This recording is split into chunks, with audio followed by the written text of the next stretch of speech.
আসসালামু আলাইকুম প্রিয় দর্শক, এই যে আপনারা দেখতে পারতেছেন এখানে এগুলি প্রত্যেকটা 50 ওয়াটের সোলার প্যানেল। এখানে মোট 47টা প্যানেল আছে, এই যে দেখতে পারতেছেন।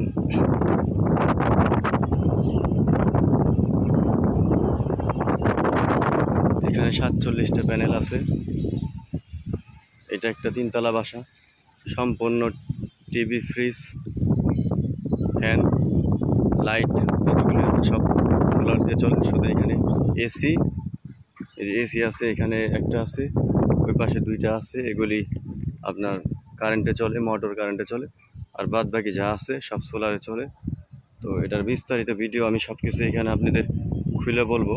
তো দেখতে পারতেছেন এই যে সোলার প্লেট এবং কি নিচে ব্যাটারি কয়টা সব দেখাবো আজকে ইনশাল্লাহ। আমাদের সাথেই থাকুন। এই সোলার প্লেটগুলি ময়লা হয়ে গেছিলো, যার কারণে আমাদের কাছে আবার পরিষ্কার করা হইতেছে। পারতেছেন এসি, আরও 2টা এসি, এগুলি ইলেকট্রিকে চলে, মানে পল্লী বিদ্যুতের লাইনে চলে। এবং কি সোলারগুলি চলতেছে আপনার, এই যে সোলার দেখতে পারতেছেন, এগুলি আপনার এই বাসা বাড়িতে ফ্যান, লাইট, ফ্রিজ, এগুলি সব এই সোলারে চলে। 3তলা একটা ফ্ল্যাট, মানে 3তলার বাসা। তো সব কিছু আপনাদের দেখাবো। এই যে দেখতে পাচ্ছেন ব্যাটারি 2টা, এখানে আরও 2টা আসতেছে, 3টা আইপিএস, মোট 3টা আইপিএস, 3টা ব্যাটারি।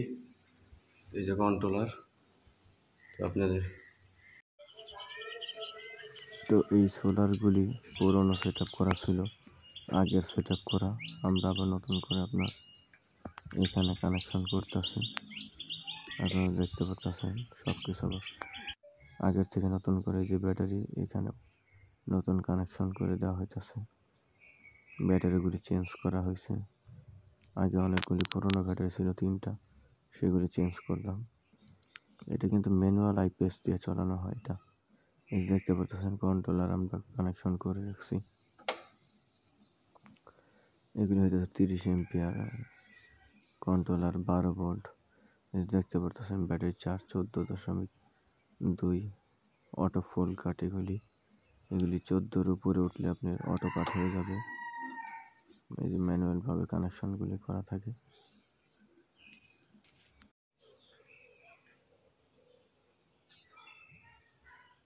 এটা দিয়ে আপনি কত এম্পিয়ার চার্জ হবে সেটাও দেখায় দিবে। মোটামুটি ম্যানুয়ালের মধ্যে ভালোই কন্ট্রোলারগুলি।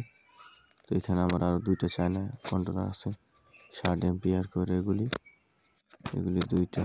এই দেখছেন 14 হলে ফুল হয়ে গেছে, কাট করে দিচ্ছে। তার মানে 14-র উপর উঠলে ফুল কাট করে দিবে, আর চার্জ সে দিবে না। তো এইভাবে কন্ট্রোলারগুলি কাজ করে।